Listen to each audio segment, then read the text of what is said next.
안녕하세요. 오늘은 출애굽기 전체를 따라가며 하나님께서 어떻게 자기 백성을 구원하시고 언약의 백성으로 세워 가셨는지 함께 살펴보겠습니다. 출애굽기는 단순히 이스라엘 민족이 이집트를 탈출한 이야기가 아닙니다. 노예였던 백성을 구원하시고 하나님을 예배하는 거룩한 공동체로 변화시키시는 하나님의 구원 이야기입니다. 야곱의 가족이 기근을 피해 이집트로 내려온 지 오랜 세월이 흘렀습니다. 요셉을 알지 못하는 새로운 왕이 일어났고 이스라엘 백성은 크게 번성하였습니다. 이를 두려워하는 바로는 그들을 노예로 삼아 혹독하게 억압했습니다. 백성들은 고통 가운데 하나님께 부르짖었습니다. 하나님은 아브라함과 이삭과 야곱에게 하신 약속을 기억하시고 그들의 신음을 들으셨습니다. 그 무렵 한 남자아이가 태어났습니다. 그는 레위 지파의 아이였습니다. 부모는 아이를 석 달 동안 숨겨 키웠지만 더 이상 감출 수 없게 되자 갈대 상자에 넣어 나일강에 띄웠습니다. 하나님의 섭리 가운데 그 아이는 바로의 딸에게 발견되었고 궁중에서 자라게 되었습니다. 그의 이름은 모세였습니다. 모세는 성인이 되어 자신의 동족이 고통받는 모습을 보게 됩니다. 어느 날 이집트 사람이 히브리인을 학대하는 것을 보고 그를 죽이게 되었고 결국 미디안 광야로 도망하게 됩니다. 그곳에서 모세는 목자로 살아가며 긴 세월을 보냅니다. 어느 날 호렙산에서 양떼를 치던 중 놀라운 광경을 목격합니다. 떨기나무에 불이 붙었지만 타지 않는 것이었습니다. 그때 하나님께서 모세를 부르셨습니다. 나는 스스로 있는 자다. 하나님은 이스라엘 백성의 고통을 보셨고 모세를 보내어 그들을 이집트에서 인도해 내겠다고 말씀하셨습니다. 모세는 자신의 부족함을 이유로 여러 번 사양했지만 하나님은 함께 하시겠다고 약속하셨습니다. 그리고 형 아론을 동역자로 붙여주셨습니다. 모세와 아론은 바로 앞에 나아가 하나님의 말씀을 전했습니다. 내 백성을 보내라. 그들이 광야에서 나를 예배할 것이다. 그러나 바로는 마음을 강박하게 하며 거절했습니다. 오히려 백성들의 노동을 더욱 가혹하게 만들었습니다. 그때부터 하나님은 이집트에 10가지 재앙을 내리기 시작하셨습니다. 나일강이 피로 변했습니다. 개구리가 온 땅을 덮었습니다. 이가 생기고 파리가 들끓었습니다. 가축들이 죽고 독종이 발생하였습니다. 우박이 내렸고 메뚜기가 곡식을 먹어 치웠습니다. 짙은 흑암이 나라를 덮었습니다. 하지만 바로는 계속해서 마음을 돌이키지 않았습니다. 마침내 마지막 재앙이 예고되었습니다. 모든 장자의 죽음이었습니다. 하나님은 이스라엘 백성에게 어린 양을 잡아 그 피를 문설주에 바르라고 명령하셨습니다. 죽음의 사자가 지나갈 때 그 피를 보고 넘어갈 것이었습니다. 이것이 6월절의 시작이 되었습니다. 그 밤 이집트 전역에서 통곡 소리가 울려 퍼졌습니다. 바로의 장자도 죽었습니다. 결국 바로는 이스라엘 백성을 떠나보낼 수밖에 없었습니다. 이스라엘 백성은 급히 이집트를 떠났습니다. 수백 년 노예 생활의 끝이었습니다.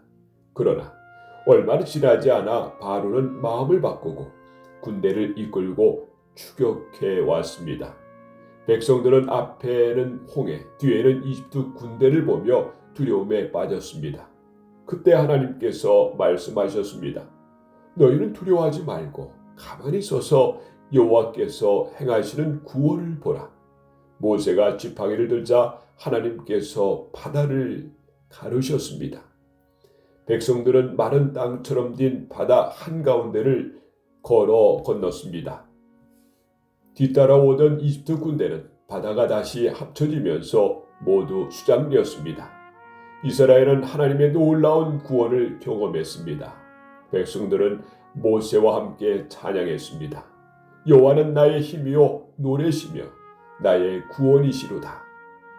광야 생활이 시작되었습니다. 하지만 광야는 결코 쉬운 길이 아니었습니다. 백성들은 물이 없다고 불평했고 먹을 것이 없다고 원망했습니다. 하나님은 쓴 물을 단물로 바꿔주셨고 하늘에서 만나를 내려 먹이셨습니다. 또한 메추라기를 보내어 배불리 먹게 하셨습니다. 르비딤에서는 반석에서 물이 나오게 하셨습니다. 아멜렉과 전쟁에서는 모세가 손을 들고 기도할 때 승리를 허락하셨습니다.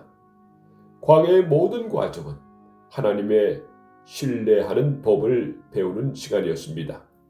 마침내 이스라엘은 시내산에 도착했습니다. 하나님은 그들과 언약을 맺기 원하셨습니다. 산에는 천둥과 번개가 있었고 나팔 소리가 울려 퍼졌습니다. 하나님의 임재가 산 위에 나타났습니다. 백성들은 두려움 가운데 하나님 앞에 섰습니다. 그곳에서 하나님은 십계명을 주셨습니다. 너와 나 외에 다른 신들을 두지 말라. 우상을 만들지 말라. 하나님의 이름을 망령되이 부르지 말라. 안식일을 기억하여 거룩하게 지키라. 부모를 공경하라. 살인하지 말라. 간음하지 말라. 도둑질하지 말라. 거짓 증언하지 말라. 탐내지 말라. 이 계명은 단순한 규칙이 아니라 하나님 백성답게 살아가는 삶의 기준이었습니다. 하나님은 또한 사이 정의의 공동체 생활에 대한 다양한 율례를 주셨습니다. 그리고 백성은 하나님과의 언약에 동의했습니다. 이후 하나님은 성막을 만들라고 명령하셨습니다. 성막은 하나님께서 백성 가운데 거하시기 위한 거룩한 처소였습니다.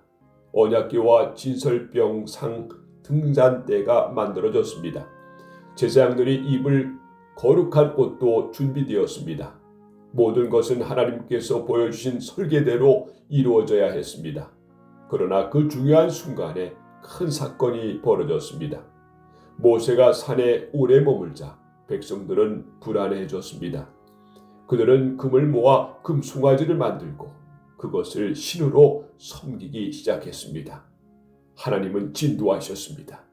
언약을 맺은 지 얼마 되지 않은 백성들이 우상을 숭배했기 때문입니다.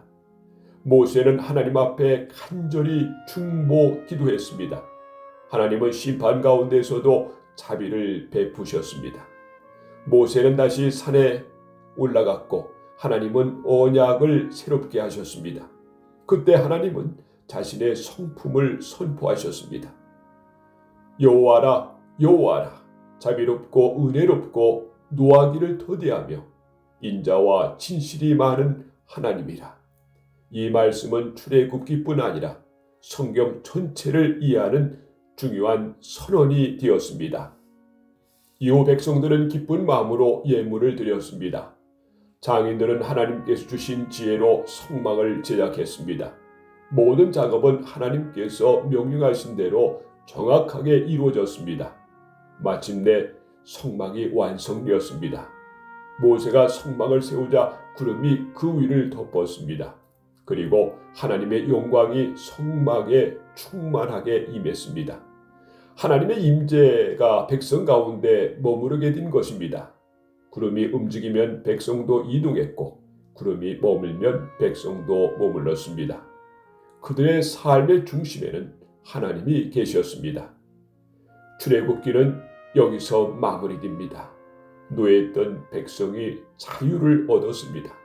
그러나 진정한 목적은 단순한 해방이 아니었습니다. 하나님은 그들을 예배하는 백성, 언약의 백성, 거룩한 백성으로 부르셨습니다. 출애굽기는 오늘 우리에게도 같은 질문을 던집니다. 우리는 무엇의 종으로 살아가고 있는가? 그리고 하나님께서 베푸신 구원을 어떻게 기억하며 살아가고 있는가? 홍해를 가르신 하나님, 광야에서 만나를 주신 하나님, 성막 가운데 임재하신 하나님은 지금도 우리와 함께 하십니다. 그러므로 두려움보다 믿음을 선택하고 불평보다 감사를 선택하며 세상의 우상보다 하나님을 예배하는 삶을 살아가야 합니다. 출애굽기의 이야기는 끝난 것이 아닙니다. 하나님은 오늘도 자신의 백성을 인도하시며 약속의 길로 이끌고 계십니다. 아멘.